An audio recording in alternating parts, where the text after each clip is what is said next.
वरील श्लोकात अर्जुनाने विचारलेल्या प्रश्नाला भगवंत पुढील प्रमाणे उत्तर देत आहेत. श्लोक 37. श्री भगवानुवाच काम एष क्रोध एष रजो गुणसमुद्भवः महाशनो महापाप्मा विध्येन मिह वैरिणम. अर्थ, श्री भगवान म्हणतात, रजोगुणापासून उत्पन्न होणारा हा कामच क्रोध रूपाने परिणत होतो आणि हा कधीही तृप्त होत नाही. तो महापापी सुद्धा आहे आणि संसारातील हा सर्वात मोठा वैरी आहे असे अर्जुना तू समज.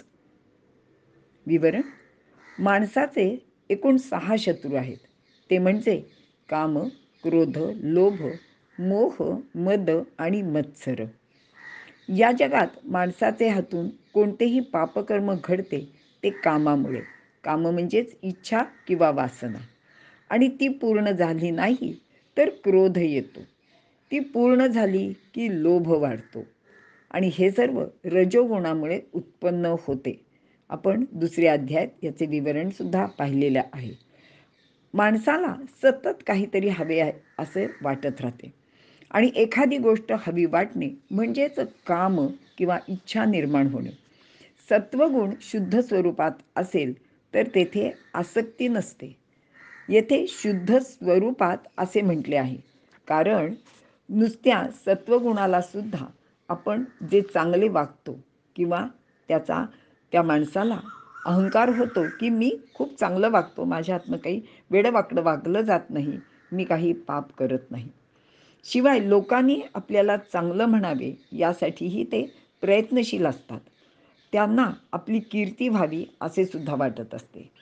आणि असं सगळं हे जे काही वाटणं आहे हा सुद्धा एक कामच आहे. मानवी जीवनातील 3 ईषणा जिंकणे अवघड असते. एक वित्तेषणा, पुत्रेषणा आणि लोकेषणा. वित्तेषणा म्हणजे पैसा मिळायला पाहिजे आपल्याला अशी इच्छा. पुत्रेषणा म्हणजे आपल्याला एका चांगल्या पुत्राची किंवा आपल्याला अनेक पुत्रांची प्राप्ती व्हायला पाहिजे. आणि लोकेषणा म्हणजे जनमानसात असलेला लौकिक. यापैकी लोकेषणा हिच्यावर मात करणे फारच अवघड असते. मात्र शुद्ध सत्वगुणात कोणतीच आसक्ती नसते. पूर्ण वैराग्य प्राप्त झालेले असते. तर याचे उलट शुद्ध तमोगुणात अज्ञान इतके वाढलेले असते की त्याला स्वतःला काय हवे ते सुद्धा कळत नाही. म्हणून तेथे ही इच्छा नसते. मात्र रजोगुण हा कामाचा प्रेरक आहे. तो खूप खादाड आहे. त्याला महाशना असे म्हटले आहे. याची तृप्ती कधीच होत नाही. एकामागून एक सतत त्याला काहीतरी हवेच वाटत राहते. असा हा काम कितीही भोग भोगले तरी तृप्त होत नाही. याचे फल दुःख हेच आहे. आपल्याला राजा ययातीचे उदाहरण माहिती आहे की सर्व काही आयुष्यात भोग भोगल्यानंतर सुद्धा त्याचा काम शांत झाला नाही आणि त्यांनी एक भयंकर कृत्य केले की आपल्या तरुण मुलाकडे त्याचे यौवन भोग भोगण्यासाठी मागितले. आणि नंतर काय झालं तर आपल्याला ते माहिती आहे. असा हा काम माणसाला कोणतेही कृत्य करायला भाग पडतो. त्याचे कारण असेच आहे की काम पूर्ण झाला नाही की क्रोध येतो आणि त्यातूनच मोह, लोभ असे एकामागून एक विकार बळावत जातात. मोह म्हणजेच अज्ञान. त्यातून सारासार विवेकच संपतो व मग हातून कोणतेही दुष्कृत्य घडते. असा हा बळजबरीने माणसाचे हातून दुष्कृत्य घडवितो. माऊली म्हणतात की हा काम ज्ञानीनं नित्य वैरिणा हा आहे. हा ज्ञानी लोकांचा नित्य म्हणजे नेहमीच असलेला वैरी आहे.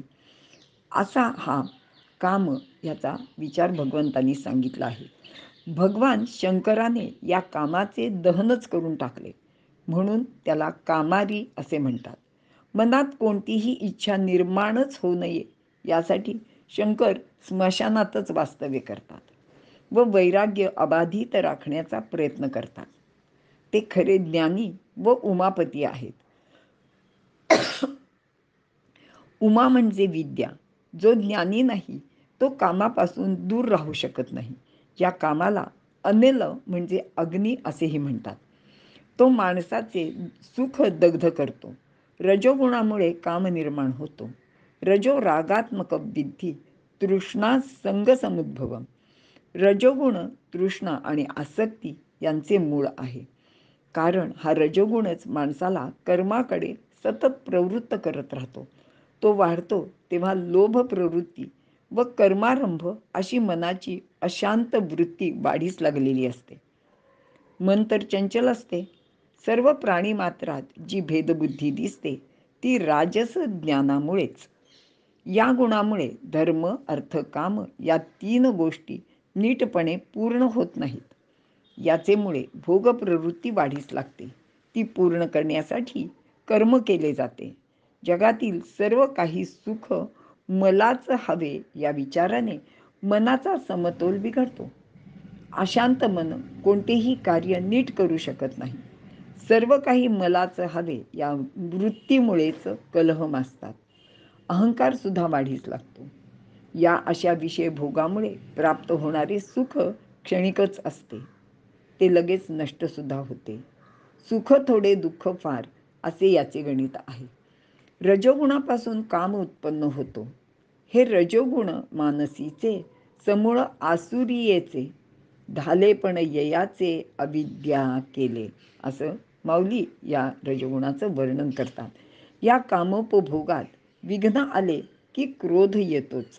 असे हे काम आणि क्रोध पापाला कारणीभूत असून ते या लोकीचे सर्वात मोठे शत्रू आहेत.